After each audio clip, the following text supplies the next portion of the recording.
કરીએ ધારીના સરદારનગરમાં ગટરની સમસ્યા ઉદ્ભવી રહી છે। શિવાલય કોમ્પ્લેક્સના લોકો ગટરની સમસ્યાથી હેરાન પરેશાન થયા છે, ત્યારે ઉભરાતી ગટરના કારણે રોગચાળો ફેલાવાની પણ ભીતિ સેવાઈ રહી છે। લોકો ગંદા પાણીમાંથી પસાર થવા મજબૂર બન્યા છે। રજૂઆતો કરવા છતાં તંત્ર દ્વારા કામગીરી નહીં કરવામાં આવતા લોકોમાં રોષ જોવા મળી રહ્યો છે। વહેલી તકે ગટરની સમસ્યાને દૂર કરવામાં આવે તેવી લોકો દ્વારા માંગ થઈ રહી છે।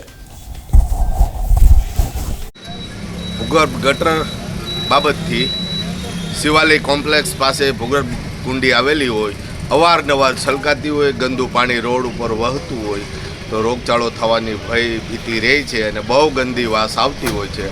તો ત્વરિત પાણીનો નિકાલ કરવા મ્યુનિસિપાલિટી નગરપાલિકાના સદસ્યોને કે અધિકારીઓને નમ્ર અપીલ છે।